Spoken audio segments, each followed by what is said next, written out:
After a few, frankly, really bad seasons, Florida State fans are wondering if the program can get back to where it was just a few seasons ago.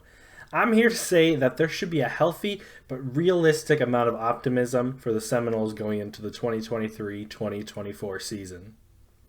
Hi, this is Austin Weber with Weber Bracketology, where every day is Selection Sunday. After averaging nearly 25 wins a year between 2016 and 2021, Florida State's won just 26 games combined over the last two seasons, missing the tournament both years. People were calling for Leonard Hamilton to lose his job, and even though he turns 75 next season, I think he's still going to be there for a decent amount of time longer. In that 2016 to 2021 time frame, Florida State was a top 4 seed 3 out of 4 tournaments, and they would have been a 2 or 3 seed had COVID not canceled the tournament in 2020. At that point, Florida State was really one of the healthiest programs in the entire country. During these last 2 seasons, however, a number of problems have plagued the Seminoles, and I think they can pretty much all be corrected in this next upcoming season or two. The biggest issue that Florida State has been facing over the last season or so is just so many missed games and so many injuries. Just last season, Baba Miller, he missed 16 games because of a suspension. Cameron Fletcher tore his ACL in December, and Jalen Gainey tore his ACL in preseason camp. And then you sprinkle in some smaller injuries in there, and it's really hard to have great success without your best players playing. This wasn't something the Seminoles really did wrong, but it's probably been the biggest factor in their struggles, especially since Leonard Hamilton likes to play with deeper rotations. They really didn't have a chance because there wasn't enough players available.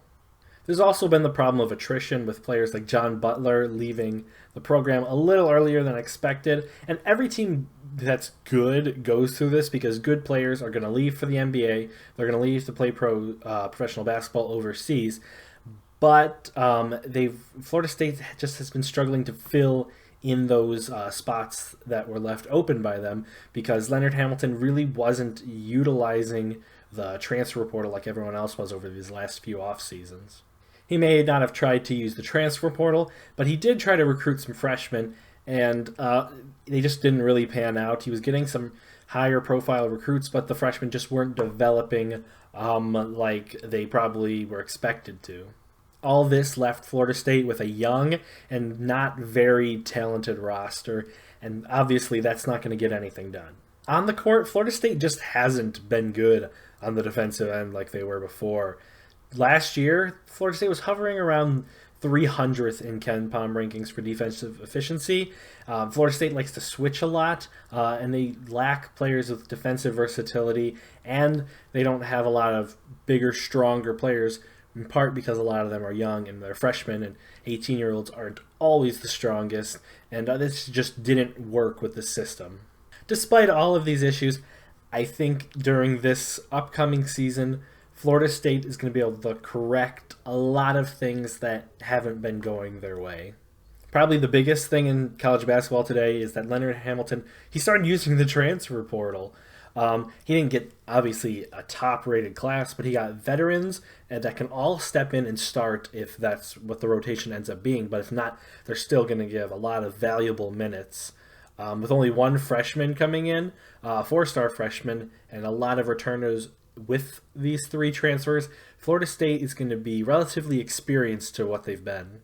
The 3 transfers are Primo Spears, Jameer Watkins, and Josh Nickelberry, and while they may not be the biggest name, they are a pretty good group, and they all bring something that Florida State needs. Spears, he's a true point guard. He averaged over 5 assists a game last season, also over 16 points per game at Georgetown, so he brings in some scoring to go along with that point guarding. Jameer Watkins from VCU, he brings size, he brings some scoring ability, and he brings in some of that defense. And then Josh Nickelberry, he can really shoot the ball, and that's another thing that Florida State just hasn't gotten going, which in part is because of injuries and relatively young players not having these developed skill sets. With this added experience, I expect Florida State to be better on the defensive end, and since they only have 2 players on this roster that are shorter than 6'5", they have a lot of size. Leonard Hamilton, he recruits a lot of size. That's one thing you can see with the recruits they get. They get a lot of tall, lanky guys. But with these more experienced, these more veteran, these older players, Their bodies are more filled out, so they're going to be a lot stronger on the defensive side of the ball. Florida State is going to have the depth to go at 10 or 11 deep, whatever they want. It's going to be a huge boost to have such a big bench because they have all these players coming back from last season. They have players coming back from injury. They have 3 veterans coming in. It's going to be really good because the young players, they're not going to be required to play the bulk of the minutes like they kind of have been these last few seasons. There's going to be a lot of veterans that are going to be in there, and they're going to be playing a bulk of the minutes. Though obviously there's going to be some freshmen, sophomores in there. It's really just going to be a much more experienced overall rotation. If you just look at the talent that Florida State lost, and then you look at their record over the last couple of years, you probably don't think they're ready to compete for anything next season.